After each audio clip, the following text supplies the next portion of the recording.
ከዚህ ዓለም ከዚህ ኮተት ውስጥ እንወጣለን፣ እሱ ይመጣል፣ ከሱ ጋር ግን ተጣብቀን እንትጋ የሚል መልእክት ነው። መልእክቱ ግን እየተገበርን ነው ወይ? እየኖርንለት ነው ወይ? እና ትናንትና ይሄ ዘመን ስለመቅረብ ብዙ ነገሮችን አውርተናል። ጥቂት ነገሮችን አነሳው አይደል? ትናንትና የመጀመሪያውን ክፍል አውርተናል አይደል?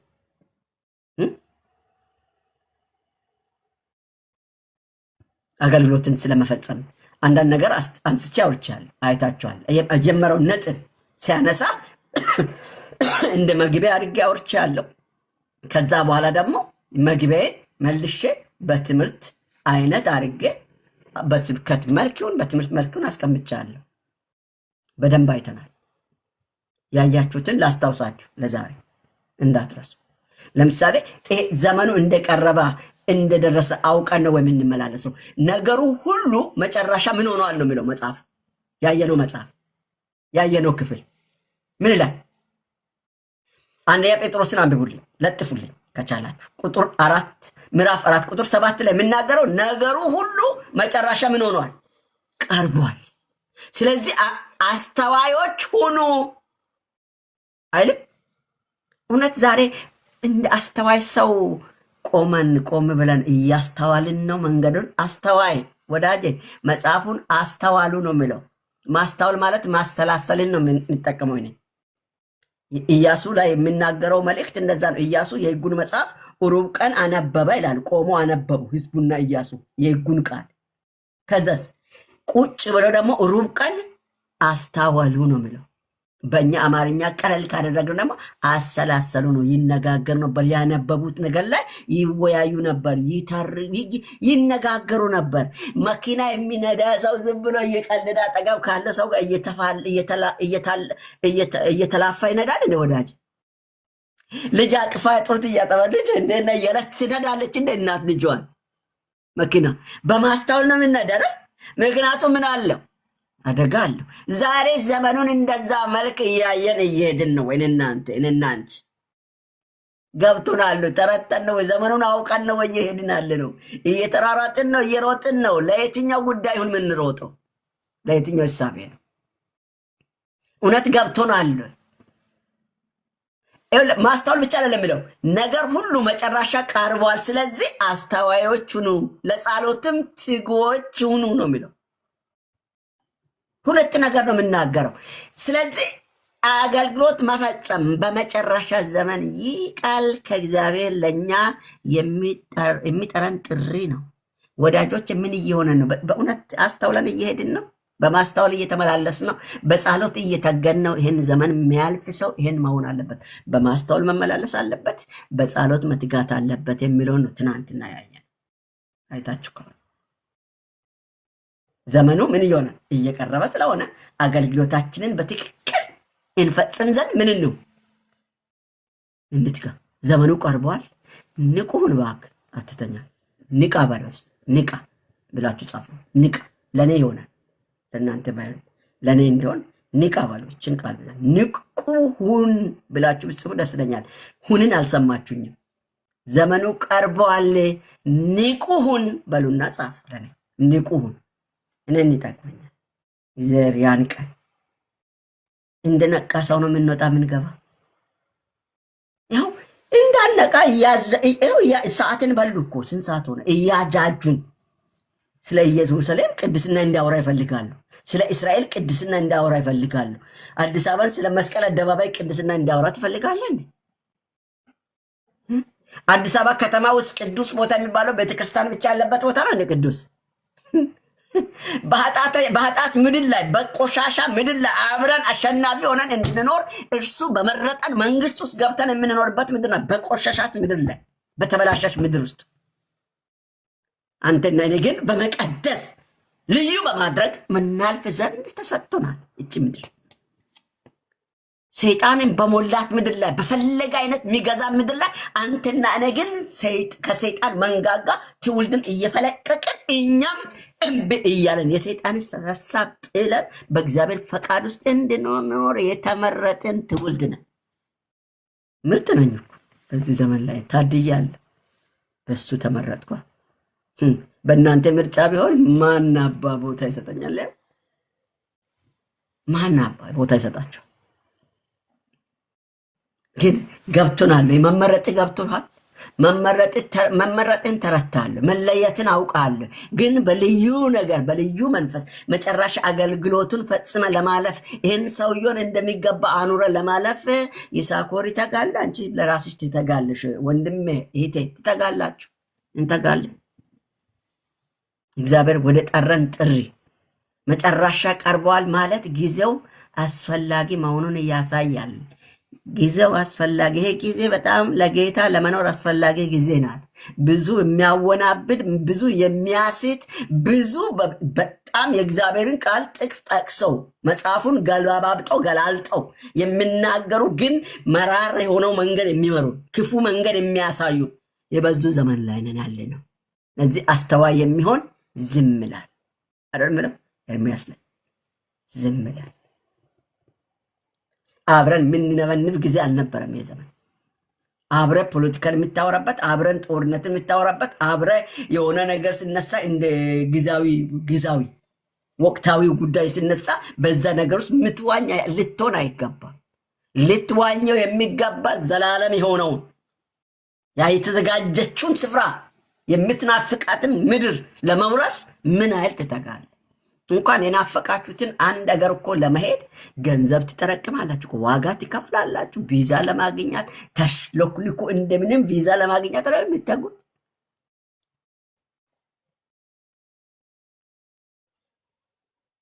እኔ አሁን ቪዛ ካገኘው ትኬት ካገኘው እሄዳለሁ ኢየሩሳሌም ለማለት እስቲ ከሌላ ምድር ምኑ እንደለያት አያሳለሁ ገብቼ። እናንተ እንደምትሉ እኔ መጽሐፍ ያለኝን አውቋለሁ። በሰዎች መልከታን ለማየትም እሞክራለሁ። ሰዎች ባዩ ልክ ነው በሚያሳዩ ልክ ነው ወይስ መጽሐፉ ባሳየኝ ልክ ናት አገሯ ብዬ ነው የምሄደው። እውነትም ይሄ ሁሉ አገልጋይ፣ ይሄ ሁሉ የእግዚአብሔርን ሀሳብ የእግዚአብሔርን ፈቃድ የገለጹ ሰዎች የወጡበት የተነሱበት ምድር ናት ብዬ ለማየት ነው ምናፍቀው። ከዛ ውጭ እዛ ስለሄድኩኝ የሚመጣ የሚሰጥ ማዕረግ የሚያገኝ በረከት የሚያገኝ ልዩ ነገር የለም። ፎጣ ገዝቼ አልመጣም። መቼም ሹራብ ገዝቼ ወይም ባንዲራቸውን ገዝቼ አልመጣም። ባንዲራ የአገር መለያ ነው። አይ ሪስፔክት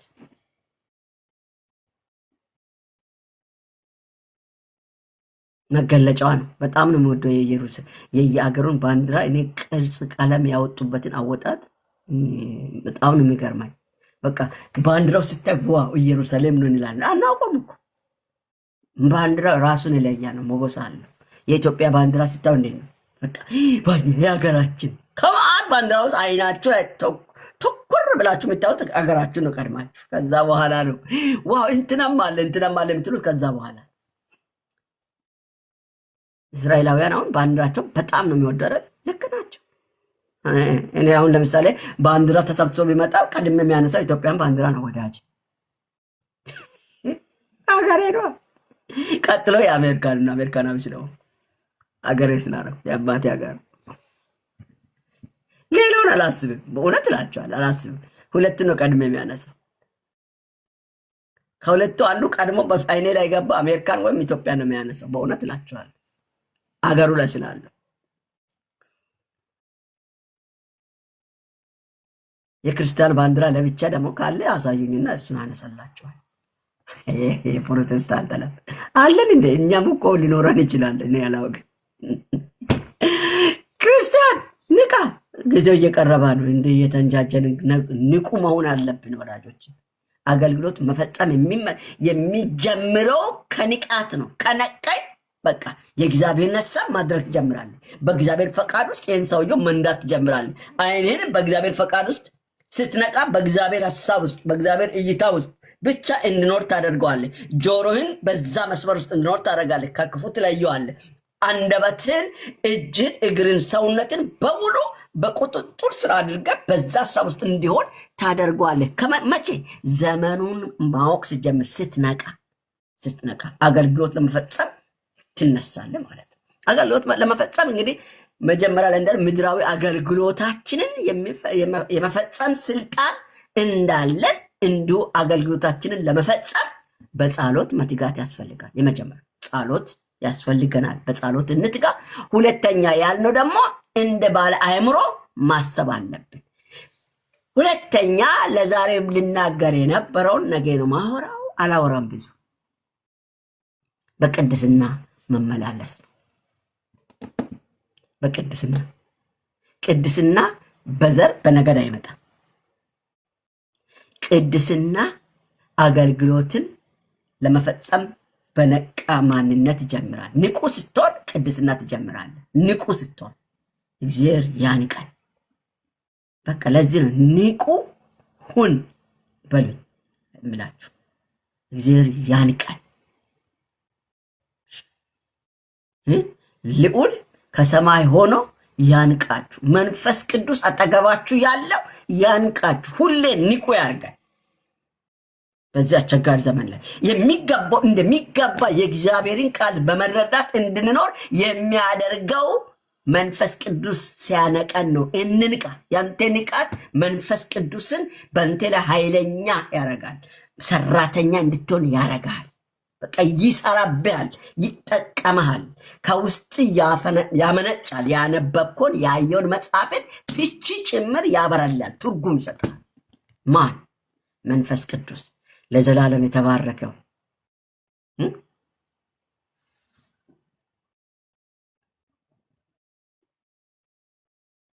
አቃቅራ እናወጣም።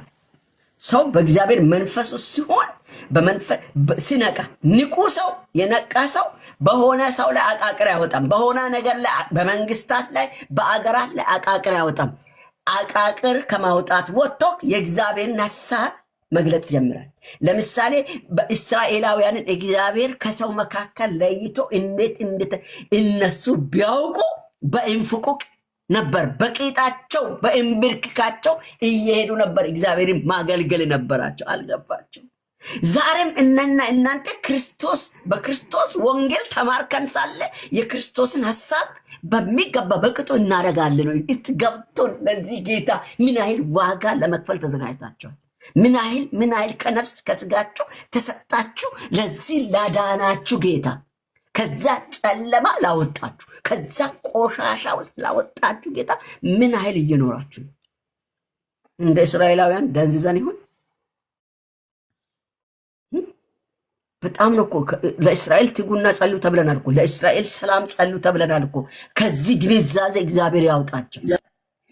ከዚህ መበጥበጥ እነሱን ያውጣቸው። እነሱ ነፃ ቢወጡ እኮ ብዙ ትውልድ ያወጣል። በእውነት እላቸዋል። ያለ እነሱን ላይ እግዚአብሔር ሊጠቀም ያለ እስቲና አለቀቃቸው። በአዲስ ኪዳን ጭምር ግን አንድ የበረታ በነፍሱ ላይ ቆራጥ ሰው ሲወጣ እናየም። አሁንም ቢሆን ልፍስፍስ ሆነዋል። እንግዲህ አባቴና አምላኬ እሱ ይምጣላቸው። በእነሱ ላይ ይምጣ፣ በእነሱ በኩል ይምጣ። በዚህ ከአሕዛብ ውስጥ እኛ ከማናውቅ ውስጥ አውጥቶን ደግሞ እንደሚገባ ተገልጠን ማገልገል አልቻልንም። ዓለምን ይህን ችግር የሚፈጡትን ሰዎች ቆይ ማለት አልቻልንም። ማንና እንደ እንደነ ኢሳያስ እንደነ ኤርሚያስ ያሉት ጀግኖችን እግዚአብሔር በዚህ ዘመን ያጣ ይመስላችኋል? እምቢ ብለናል። ጀግና እንዳደረገን እኛ ደንዝዘናል። ሆዳሞች ነን። ዓለማዊነት ያልነቀን የተኘነ ያንቀላፈን ነገር አስተኘን። የሆድ ብዛት ያስተኘን፣ የጌጥ ብዛት፣ የልብስ ብዛት፣ የኑሮ ምቾት ያደነዘዘን እንቅልፋሞች ነን እና ያንቀን እኔን ያንቀን እኔን በዚህ ዘመን ላይ እኔን ያንቀን። ወዳጅ የወጣንበትን ለምንድን ነው የማናስበው? እኔ ከየት እንደወጣ ቢያውቅ ኖሮ ጥሩ ነበር። ዓለሙን ሳላውቅ ስለወጣ ደስ ይለኛል። ባለማወቅ ይሄን ብቻ በማወቅ ማደጌ ያኮራኛል። ነገር ግን እንደሚገባ ሄጃለሁ ወይ? ምክንያቱም ያልሆነ ነገር ስለምን እንዲህ እየተናገርኩ በማዘን ጭብጨባ አገኛለሁ። በማዘን ተባረክልኝ የሚል እኮ ብዙ አይደለም ያለ። የሚጸልይልኝ ብዙ ላይኖር ይችላል። ጥቂት ሰው ጸሎት ነው ያቆመ። ድሮ በየኮንፈረንሱ በድል እስኪመለስ ቤተክርስቲያን ውስጥ በጾምና ጸሎት የሚጸልዩ እህቶች ነበሩ። ሁለት እህቶች፣ አብሶ ሁለት እህቶች ስለኔ የሚተጉ በነሱ ጸሎት፣ በነሱ መንፋቀቅ፣ በነሱ በእግዚአብሔር ፊት በሚጮህ ጩኸት እኔ ላይ ኃይሉ አልፎ ሲሰራ አይ ነበር። በጣም ነው የሚያስደንቀው ነበር። አንዷን ረጅም ጊዜ አላገኟትም። ለ20 ምናምን ዓመት ቆይቻል።